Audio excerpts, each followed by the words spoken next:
ठीक है। इसका नाम क्या है? इसका नाम क्या है? Determination of aggregate impact value, या अपन इसे क्या बोलते हैं? इम्पैक्ट वैल्यू या इम्पैक्ट एग्रीगेट टेस्ट बोलते हैं, ठीक है। इम्पैक्ट वैल्यू ऑफ एग्रीगेट, इसका इम्पैक्ट टेस्ट ऑन एग्रीगेट ये नाम है इसका। तो यहाँ पे एक वर्ड यूज होता है इम्पैक्ट, ठीक है। तो इम्पैक्ट जब भी अपन प्रैक्टिकल में जाएंगे तो एक छोटे छोटे वर्ड का बहुत बड़ा बड़ा मीनिंग होता है। वैसे यहाँ पे जो मेन है पार्ट है यहाँ पे इम्पैक्ट। तो इम्पैक्ट का मतलब क्या होता है? Sudden application of load. क्या होता है? सडन एप्लीकेशन ऑफ लोड, मतलब अचानक पड़ने वाला लोड को क्या बोलते हैं अपन? इम्पैक्ट बोलते हैं, ठीक है। आपको कोई मारेगा या अपन सीधा कूद लेते हैं, जंप करते हैं, तो सीधा जमीन में जो लोड पड़ता है तो अपन क्या बोलते हैं?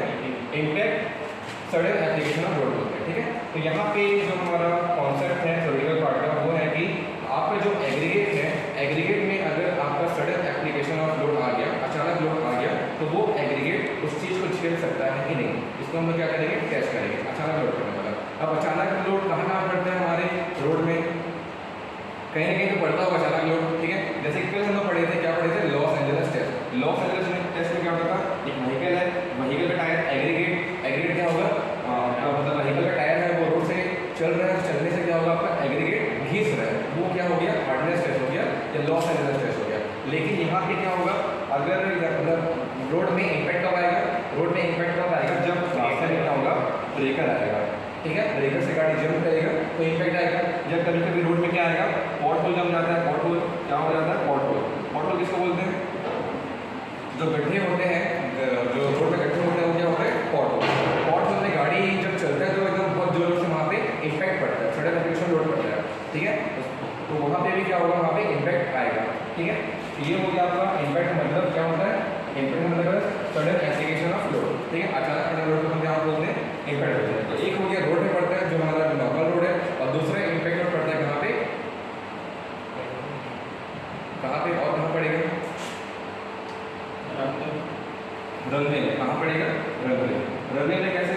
जब हेलीकॉप्टर या तो आपका जो एरोप्लेन है, एरोप्लेन क्या होता है? सीधा ऐसे करके उतरेगा, सीधा जो आपका रोड है वहाँ पे क्या पड़ेगा?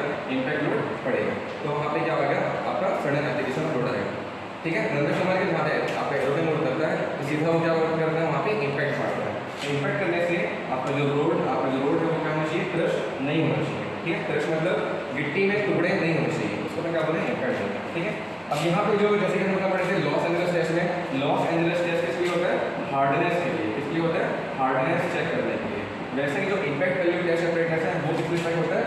टफनेस के लिए, ठीक है। तो कभी बोलेंगे कि टफनेस टेस्ट कौन सा है? तो इम्पैक्ट वैल्यू टेस्ट है। कोई बोलेगा हार्डनेस टेस्ट क्या होता है? तो लॉस एंजलस टेस्ट है, ठीक है।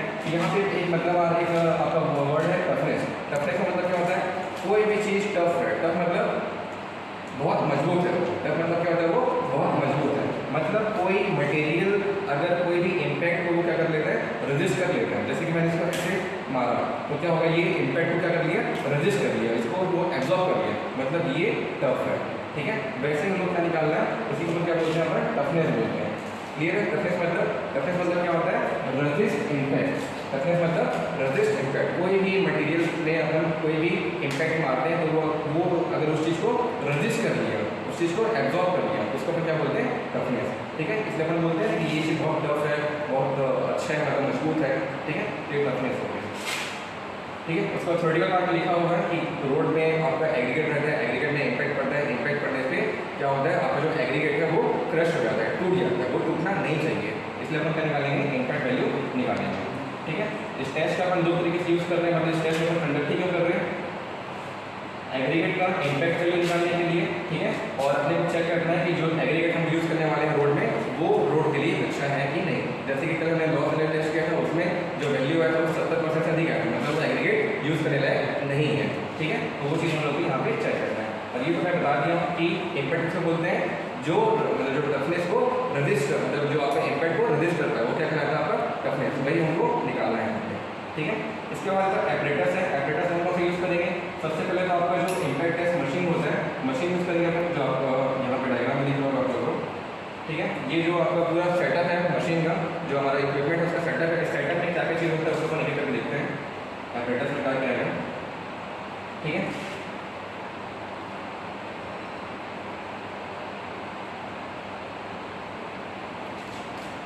तो सबसे इंपॉर्टेंट पार्ट यहाँ पे है जो पूरा इक्विपमेंट है, इक्विपमेंट का वेट है 45 से 60 kg, ठीक है। पूरे इक्विपमेंट का वेट कितना है? 45 से 60 kg। ठीक है। तो एपरेटस में हमारे पास सबसे जो एपरेटस है उस मशीन का वेट कितना है 45 से 60 kg। जो पूरा मशीन है जो अभी जो सेटअप देखेंगे वो उसका वेट कितना रहेगा 45 से 60 kg। और इसमें एक सबसे इंपॉर्टेंट पार्ट है, उसमें एक सिलेंडर होता है। क्या होता है? एक सिलेंडर नीचे में क्या लगा रहता है? सिलेंडर। उसका जो लेंथ है डायमीटर वो कितना है 102 मीटर 102 सेंटीमीटर है और आपका 102 हो गया ये, और नीचे की तरफ 50 है। ठीक है, देखना आप लोगों को। तो सबसे पहले क्या है, यहाँ पे एक कप रखा हुआ है। इस कप का जो लेंथ है, लेंथ कितना है मतलब डायमीटर है 10.2 सेंटीमीटर। 10.2 सेंटीमीटर मतलब 102 mm। इसका जो हाइट है वो कितना है 50 mm। कितना है 50 mm। ठीक है, ये नीचे का बॉटम सिलेंडर है। वैसे आपका टॉप सिलेंडर रहेगा ड्रैमर पोर्शन। ये आपका पूरा इक्विपमेंट है, इस इक्विपमेंट को देख बनाते हैं इस चीज़ को। ठीक है, तो पहला आप समझ गए ये कितना है 10.2 सेंटीमीटर। इसके ऊपर ये जो ड्रैमर है आपका जो हैमर है ये, ठीक है, ये हैमर यहाँ पे क्या करेगा इम्पैक्ट करेगा। ठीक है, इम्पैक्ट मतलब यहाँ पे एक ऐसा अरेंजमेंट रहेगा जो ऊपर जाके अचानक से इम्पैक्ट इस तरीके से ये आपका जो हैमर है वो नीचे की तरफ गिरेगा। ठीक है, तो ये जब ये जो गिरेगा वो इसके अंदर गिरना चाहिए। ठीक है, इसका डायमीटर 10.2 सेंटीमीटर है, इसका भी कितना है 10 सेंटीमीटर। इससे छोटा रहेगा तभी वो अंदर से तरीके से जाएगा। ये 10 सेंटीमीटर है, इसका भी हाइट कितना है 50 सेंटीमीटर, मतलब 50 mm है। ठीक है, 5 सेंटीमीटर की हाइट होता है। ठीक है, 10 सेंटीमीटर वो कितना है आपका 50 mm या 5 सेंटीमीटर। ठीक है, इतना ही हो गया। और जो हाइट होता है, हाइट ऑफ ब्लोइंग, ठीक है, जो हाइट से इम्पैक्ट पड़ रहा है इस मशीन पे, उसका हाइट कितना है 38 ± 0.5 सेंटीमीटर। 38 सेंटीमीटर का हाइट रहेगा, जिससे कि वो इम्पैक्ट हमारा लगेगा। ठीक है, इम्पैक्ट जो पड़ेगा इस मशीन का रैमर का कितना हाइट पे पड़ेगा 38 सेंटीमीटर। ठीक है, ये हो गया मशीन का।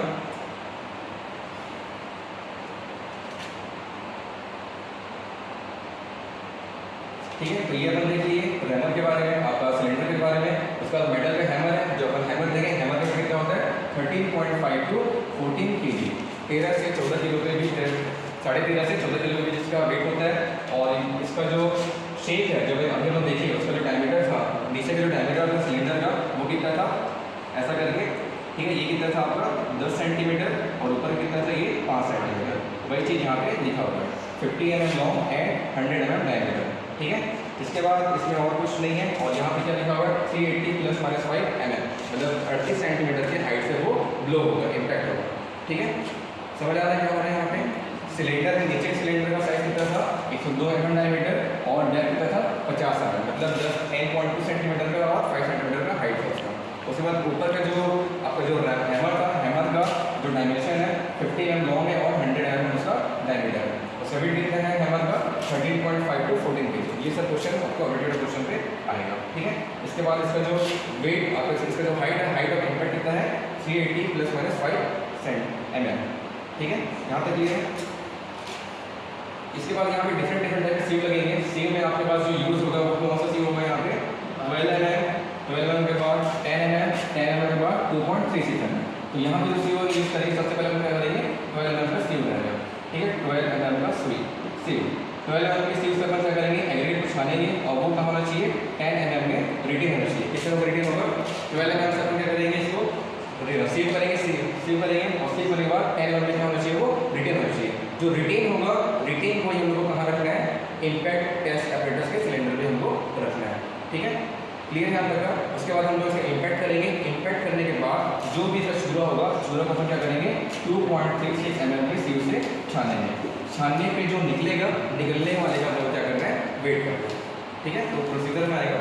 ज़्यादा समझ गया कौन सा सीव यूज हो रहा है यहाँ पे 12 mm, 10 mm और 2.36 mm का सीव यूज हो रहा है। ठीक है, तो ये क्लियर हो गया। इसके बाद ये इक्विपमेंट अपन देख लिया अच्छे से। इक्विपमेंट में क्या है, कुछ नहीं है, ऐसे ही नॉर्मली है। 10.2 सेंटीमीटर का डायमीटर नीचे सिलेंडर का, हाइट कितना है 5 सेंटीमीटर, ऊपर सिलेंडर कितना है 10 सेंटीमीटर लेंथ डायमीटर है और हाइट कितना है 5 सेंटीमीटर। दोनों सिलेंडर का हाइट कितना है 5 सेंटीमीटर, हाइट कितना है 38 सेंटीमीटर, 38 ± 0.5 सेंटीमीटर, मतलब या तो थोड़ा वो प्लस 0.5 हो सकता है या -0.5 हो सकता है। ठीक है, हैमर का भी कितना है 13.5 to 14 kg। क्लियर है आता है। इसके बाद सीधा प्रोसीजर में आते हैं।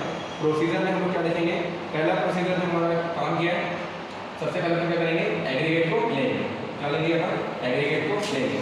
एग्रीगेट को लेने के बाद क्या करेंगे, अगर वो गीला है तो गीला तो क्या करेंगे उसको ओवन में सुखाएंगे। कितने घंटे के लिए 4 घंटे के लिए। कौन से ओवन में कितना सेंटीग्रेड होना चाहिए? 100 से 110 डिग्री सेंटीग्रेड इसका टेम्परेचर होना चाहिए। ठीक है, कल भी जो अपन लॉस एंजलिस में किए थे सेम टू सेम ऐसे था, 100 से 110, इसका भी क्या है 100 से 110। 4 घंटे तक क्या करेंगे, उसको गर्म करेंगे ताकि उसके अंदर के जितने मॉइस्चर है सब पूरा अच्छे से सूख जाए। ठीक है, उसके बाद सबसे पहले काम क्या रहेगा, सूख जाएगा। सूख जाने के बाद क्या करेंगे, पहला 12.5 mm सीव लेंगे और 10 mm का सीव लेंगे। 12.5 mm से सीविंग करेंगे, सीविंग से 10 mm में क्या होना चाहिए, रिटेन होना चाहिए। रिटेन मतलब रुकना चाहिए उसमें, तो रुकेगा वही हमारा क्या है मटेरियल है, इसका अपने को सीव अपने करना है या इम्पैक्ट टेस्ट। इसके बाद आपके पास क्या रहेगा, यहाँ पे जो आपका सिलेंडर है, सिलेंडर में हम लोग क्या करेंगे, सबसे पहले एक लेयर भरेंगे। इसको 3 लेयर भरना है, 1/3 लेयर भरेंगे। 1/3 में लेयर भरने के बाद इसको 25 बार क्या करेंगे, टैंपिंग करेंगे। क्या करेंगे, टैंपिंग। यहाँ पे एक टैंपिंग रॉड होगा, ठीक है, टैंपिंग रॉड इस टाइप का टैंपिंग रॉड होता है। उस टैंपिंग रॉड से क्या करेंगे, इसको टैंपिंग करेंगे। कितने बार, 25 बार। 25 बार टैंपिंग करेंगे, फिर अपन एक लेयर भरेंगे, फिर 25 बार टैंपिंग करेंगे, फिर तीसरा लेयर भरेंगे, फिर आपका 25 बार टैंपिंग करेंगे। ठीक है, ऐसा करके आपको लेयर को टैंपिंग करना है। अभी अपन ब्लो नहीं कर रहे, क्या कर रहे हैं, टैंपिंग कर रहे हैं। टैंपिंग क्यों करते हैं, ताकि एक एक एग्रीगेट सही तरीके से अच्छे तरीके से बैठ जाए, कहीं पे भी वॉइड्स ना आए। ठीक है, तो ये हो गया। इसके बाद आपका इसको अपन क्या करेंगे, अपन क्या करेंगे, पहले तो एक लेयर जमा दिए, फिर अपन क्या करेंगे 2 लेयर और लगाएंगे। टोटल कितना लेयर रहेगा, 3 लेयर रहेगा। ठीक है, उसके बाद यहाँ तक क्लियर हो गया, 3 लेयर हो गया। इसके बाद सीधा अपन क्या करेंगे, यहाँ तक तो क्लियर है। ठीक है, इसके बाद सीधा अपन क्या करेंगे, अपना जो हैमर है, हैमर को अपन कितने बार ब्लो करेंगे, लगातार बिना आग पलक झपके सीधा अपने करेंगे 15 बार हम लोग ब्लो करना लगातार। ठीक है, इसमें किसी भी प्रकार का टाइम वेस्ट नहीं करना है। सीधा कितनी बार ब्लो होगा, लगातार 15 बार, वेट नहीं करना है। 15 सेकंड में 15 ब्लो होने चाहिए, 15 सेकंड में 15 ब्लो होने चाहिए, तभी ये एग्रीगेट, तभी ये इम्पैक्ट वैल्यू आपका अच्छे तरीके से आएगा। ठीक है, क्लियर है? देखो ये लिखा हुआ है 15 such blow at interval not less than 1 second. ठीक है, यही आपको ऑब्जेक्टिव क्वेश्चन में ऐसा सिस्टम लिखा रहेगा। एक ऑब्जेक्टिव आपका आंसर में ऐसा लिखेगा, सर 15 ब्लो तो करना है, लेकिन उसके बीच इंटरवल होना चाहिए नहीं, बिना इंटरवल क्या होना चाहिए, यहाँ पे लगातार ब्लो होना चाहिए। 15 सेकंड में 15 बार ब्लो होगा। ठीक है, उसके बाद जो भी ब्लो हो जाएगा 15 बार ब्लो कर लिए हम लोग, लगातार 15 बार ब्लो करेंगे। ठीक है, उसके बाद क्या होगा, जो चूरा होगा, चूरा हम लोग क्या करेंगे, निकालेंगे। निकालने के बाद 2.36 ml से उसको छानेंगे। छानने में जो रीडिंग हो रहा है उसका काम नहीं है इस बार, छानने में जो छन जा रहा है, छन के नीचे गिर रहा है, उसका हम लोग को वेट करना है, वो हमारे लिए इंपॉर्टेंट है। ठीक है, तो ये हो गया, इतना हम लोग को करना है। ठीक है, इसके बाद सीधा बना देंगे रिकॉर्ड। इसमें कैलकुलेशन पे सबसे पहले जो हम लोग एग्रीगेट लेंगे, ठीक है, जितना एग्रीगेट ले रहे हैं, जैसे कि हमने टैंपिंग करके जितना एग्रीगेट भरा है सब क्या करेंगे, वेट लेंगे। जो भी अपन सैंपल ले रहे हैं उससे क्या लेंगे, weight, W1 total weight of dry sample. ठीक है, जितना भी हमारा सिलेंडर पे आ रहा है एग्रीगेट, उसको क्या करेंगे, वेट लेंगे। वेट लेने के बाद हमारा टेस्ट हो जाएगा, आपका 15 बार ब्लो कर लेंगे। 15 बार ब्लो करने के बाद जो भी आपका मटेरियल है उसको क्या करेंगे, 2.36 ml से छानेंगे। छानने में जो उसका वेट आएगा उसका नाम क्या है, W2। ठीक है, इसके बाद हम क्या करेंगे, W2/W1 इंटू 100, इसका क्या आ जाएगा, परसेंटेज आ जाएगा। समझ आएंगे? कल भी हम लोग क्या निकाले थे, एब्राशन वैल्यू निकाले थे, आज का निकाल रहे हैं इम्पैक्ट वैल्यू। ठीक है, अब यहाँ पे कुछ रिजल्ट है, ये समझ आएगा कैलकुलेशन। जो ड्राई वेट रहेगा एग्रीगेट का वो क्या है, W1 है। जो आपका छन के आएगा उसका वेट कितना है आपका, उसका जो वेट रहेगा वो क्या रहेगा आपका, W2 रहेगा। फिर W2/W1 इंटू 100 करेंगे तो क्या आएगा आपका, इसका इम्पैक्ट वैल्यू है। क्या आएगा, इम्पैक्ट वैल्यू। परसेंटेज नहीं बोलेंगे तो क्या बोलेंगे अपन, इम्पैक्ट वैल्यू। कल के जो वैल्यू था वो क्या था आपका, एब्राशन वैल्यू। ठीक है, तो यहाँ पे आप आगे क्या निकालेंगे, इम्पैक्ट वैल्यू। जैसे कल परसेंटेज में आया था 70, 80, 90, 100 जो भी आ रहा है, तो वैसे ही आज भी बंद करेंगे तो क्या आएगा, वो परसेंटेज में आएगा। ठीक है, तो परसेंटेज में कैसा आएगा, जैसे कि अगर किसी इम्पैक्ट वैल्यू अगर किसी का 10% से कम आएगा, अगर किसी का 10% से कम आएगा तो सबसे बेहतरीन एग्रीगेट वही है। मतलब इसका मतलब क्या, 10% कम आ रहा है, मतलब उसमें चूरा कम हो रहा है। ठीक है, एग्रीगेट टुकड़ा कम हो गया, तभी उसका परसेंट कितना आ रहा है, लेस देन 10% आ रहा है। ठीक है, तो जितना कम रहेगा उतनी अच्छी बात है। कल भी अपन देख रहे थे, जितना कम रहेगा उतनी अच्छी बात है, ज़्यादा रहेगा मतलब ज़्यादा चूरा बन रहा है। ठीक है, चूरा नहीं बनना चाहिए। ठीक है, वैसे ही अगर 10 से 20% रहेगा तो 10 से 20% रहेगा तो क्या होगा, यहाँ पे स्ट्रॉन्ग रहेगा। 10 से 30% रहेगा, मतलब अगर 10 से 30% हमारा इम्पैक्ट वैल्यू है, मतलब वो रोड पे काम करने के लिए अच्छा रहेगा। ठीक है, रोड पे काम अपन कर सकते हैं अगर हमारा एग्रीगेट का इम्पैक्ट वैल्यू कितना आ रहा है, 10 से 30% के बीच। अगर वही इम्पैक्ट वैल्यू कितना आएगा, 35% से ज़्यादा जाएगा मतलब वो रोड के लिए अच्छा नहीं है, ठीक है, रोड के लिए अच्छा नहीं है। तो ये हम लोग को चेक करना है, ठीक है। इसके बाद और कुछ डाटा है यहाँ पे, जैसे कि बिटुमिनस का वेरिंग कोर्स। वेरिंग कोर्स किसको बोलते हैं? जो टॉप सरफेस होता है रोड का, उसको क्या बोलते हैं? वेरिंग कोर्स बोलते हैं। जो जैसे कि डामर का ले जाते हैं वो क्या आपका वेरिंग कोर्स है। तो वेरिंग कोर्स की वैल्यू कितनी आनी चाहिए? नॉट मोर देन कितना 30%, ठीक है, इससे ज़्यादा नहीं आना चाहिए। अपन पहले देख लिए हैं, क्या देखे हैं कि 10 से 30% के बीच आ रहा है, तो ये क्या आएगा? रोड बनाने के सबसे अच्छा वैल्यू है इम्पैक्ट के लिए। तो वही यहाँ पे 30% आ रहा है, तो क्या आएगा? वो वेरिंग कोर्स के लिए अच्छा है। बिटुमिनस का जो बेस कोर्स है, बेस कोर्स के लिए कितना आना चाहिए? 35% आना चाहिए। जो आपका WBM का बेस कोर्स है उसके लिए कितना चाहिए? 40, और सीमेंट कॉन्क्रीट बेस कोर्स के लिए कितना चाहिए? 45, ठीक है। लेकिन सबसे अच्छा जो आपका वैल्यू है कितना है? 10 to 30% रोड के लिए। इससे ज़्यादा आ रहा है प्लस वन थोड़ा कम कर सकते हैं, लेकिन ज़्यादा नहीं कर सकते, ठीक है। यहाँ तक क्लियर हो गया? इसके बाद हाँ, ये हमारा क्या है? इम्पैक्ट टेस्ट एपरेटस है, ठीक है। जो हम वही डायग्राम दे रहे थे, वो भी डायग्राम दे रहे थे, उसका क्या है? Actual version. इस एक्चुअल वर्जन आपको दिख रहा होगा बॉटम का सिलेंडर, ठीक है। ये बॉटम सिलेंडर में जो इसका डायमीटर है, डायमीटर कितना है यहाँ पे? 102 mm। जो हाइट है इसका 50, मतलब 10.2 सेंटीमीटर, और ये 5 सेंटीमीटर। वैसे ही इसका जो डायमीटर रहेगा टॉप हैमर का डायमीटर कितना है यहाँ से यहाँ तक का? 100 mm या 10 सेंटीमीटर, और ये कितना है? 50 mm या 5 सेंटीमीटर।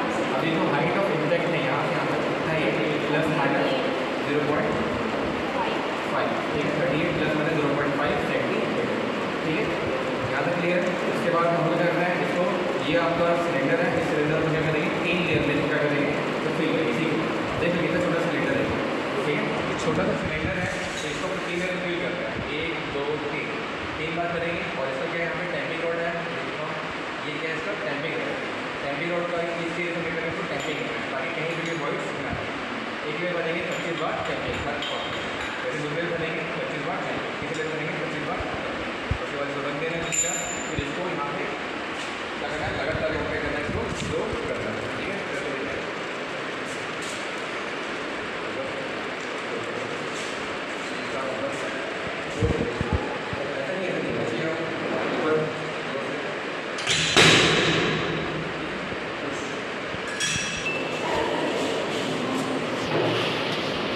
ठीक है, इसको हम लोग को ज़ीरो करना है ना?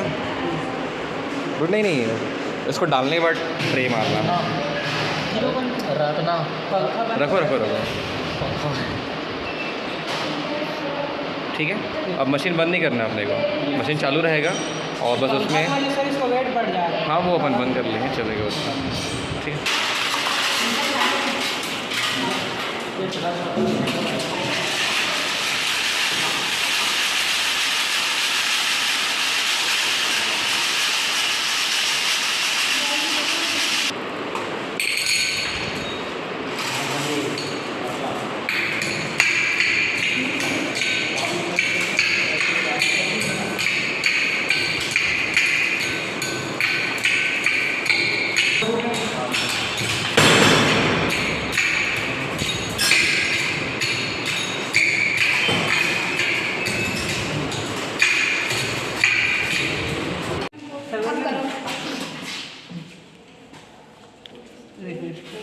वन 1.408 क्या है ये?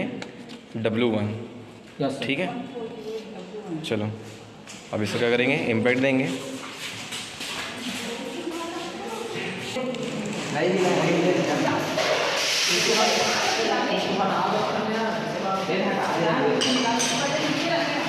नीचे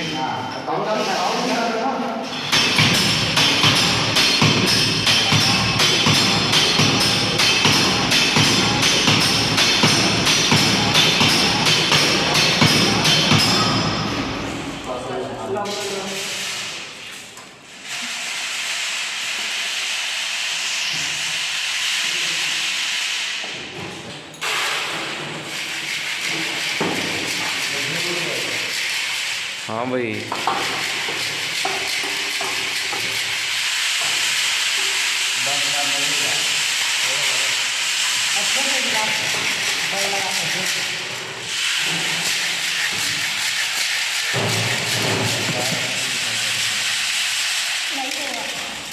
करना है तो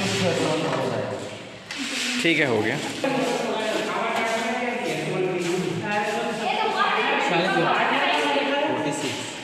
लिख लो। कितना? 46। अब कल कैलकुलेट।